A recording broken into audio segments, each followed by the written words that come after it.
Assalamualaikum warahmatullahi wabarakatuh. Selamat pagi anak-anak. Bagaimana kabarnya hari ini?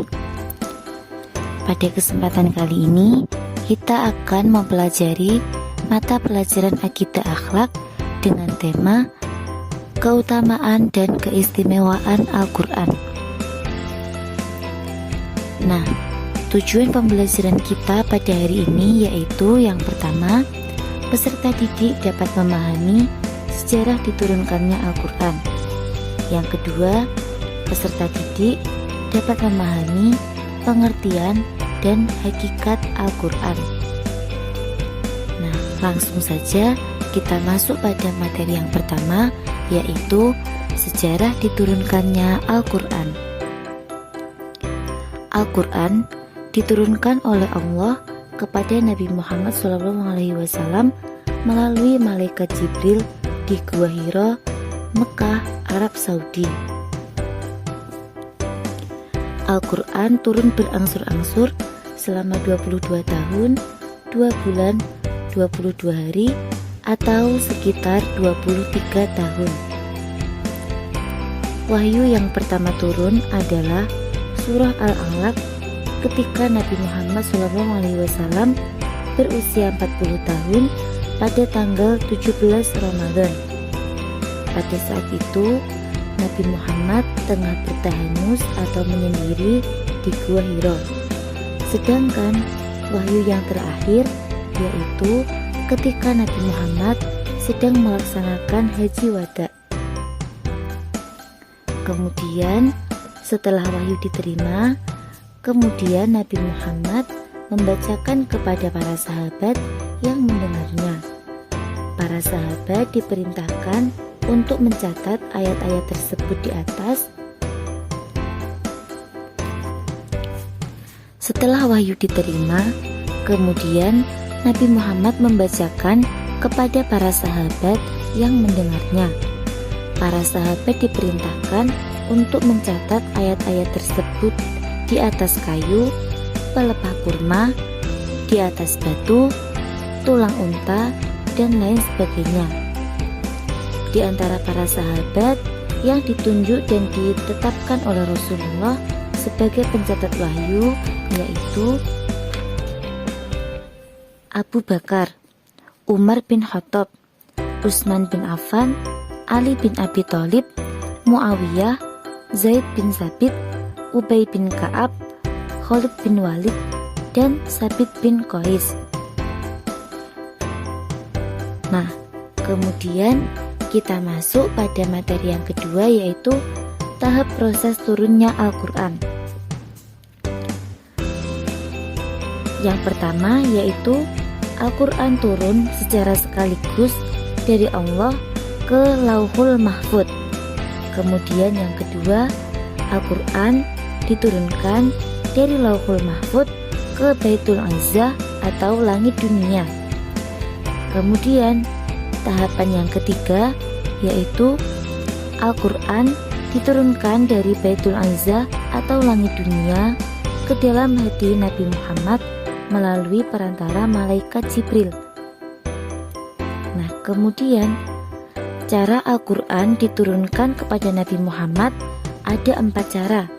Yang pertama, malaikat Jibril memasukkan wahyu ke dalam hati Nabi tanpa memperlihatkan wujud aslinya.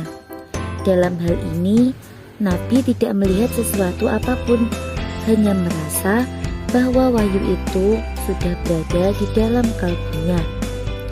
Kemudian cara yang kedua, malaikat Jibril menampakkan dirinya sebagai manusia laki-laki dan mengucapkan kata-kata di hadapan Nabi, sehingga Nabi mengetahui dan menghafal kata-kata itu. Kemudian cara yang ketiga yaitu wahyu datang kepada Nabi seperti gemerincingnya lonceng. Cara ini dirasakan paling berat bagi Nabi. Kadang pada keningnya berkeringat meskipun turunnya wahyu di musim dingin. Kadang unta baginda Nabi terpaksa berhenti dan duduk karena merasa berat bila wahyu turun ketika Nabi sedang mengendarai unta. Kemudian cara yang keempat atau yang terakhir yaitu malaikat Jibril turun membawa wahyu dengan menampakkan wujud aslinya. Kemudian kita memasuki pada materi pengertian dan hakikat Al-Quran. Pengertian Al-Quran. Al-Quran menurut bahasa berasal dari kata qara'a yaqra'u Qur'anan yang artinya bacaan atau yang dibaca. Sedangkan Al-Quran menurut istilah adalah kalam Allah yang bersifat mukjizat yang diturunkan kepada Nabi Muhammad melalui perantara malaikat Jibril dengan lafal dan maknanya dari Allah yang dinukilkan secara mutawatir. Membacanya merupakan ibadah yang dimulai dengan surah Al-Fatihah dan diakhiri dengan surah An-Nas. Kemudian Al-Quran juga mempunyai nama yang cukup banyak.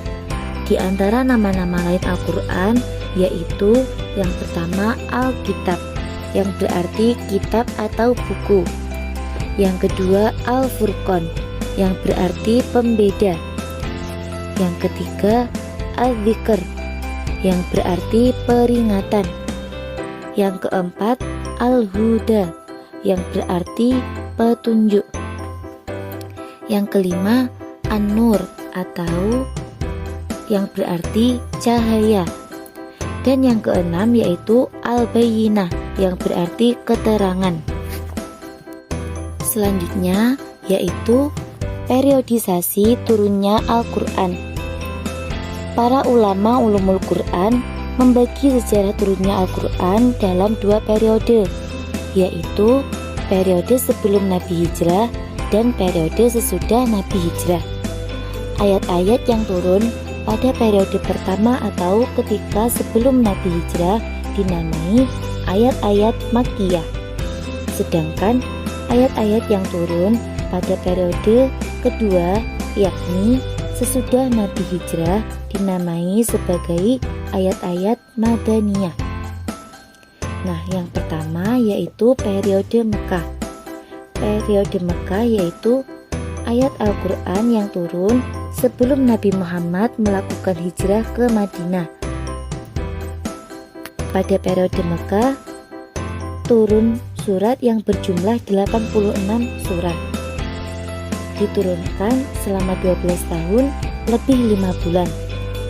Wahyu yang pertama kali turun yaitu pada tanggal 17 Ramadan pada tahun 610 Masehi di Gua Hira. Pada saat itu Nabi Muhammad sedang bertahanus atau menyendiri di Gua Hira.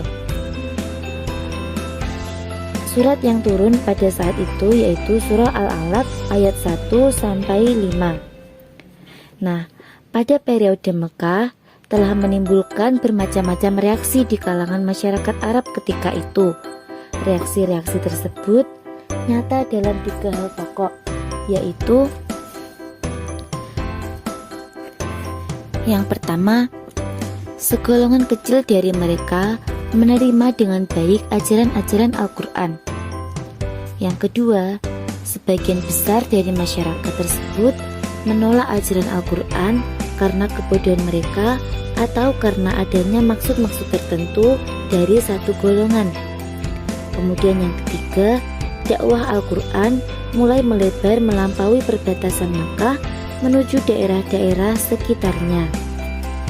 Kemudian periode yang kedua yaitu periode Madinah, yaitu Al-Quran yang turun sesudah Nabi Muhammad SAW melakukan hijrah ke Madinah. Surat yang turun berjumlah 28 surah. Turun selama 9 tahun lebih 9 bulan. Selama masa periode ini, dakwah Al-Quran telah dapat mewujudkan suatu prestasi besar karena penganut-penganutnya telah dapat hidup bebas melaksanakan ajaran-ajaran agama di Yatsrib. Kemudian Yatsrib ini diberi nama Madinah Al-Munawwarah. Kemudian Wahyu yang terakhir turun kepada Nabi Muhammad adalah Surah Al-Maidah ayat 3. Nah, demikian materi yang dapat Ibu sampaikan pada hari ini. Semoga ilmu yang kita dapatkan bisa bermanfaat bagi kita semua. Amin, amin, ya rabbal alamin. Sekian yang dapat saya sampaikan. Kurang lebihnya mohon maaf. Wa'afu minkum. Assalamualaikum warahmatullahi wabarakatuh.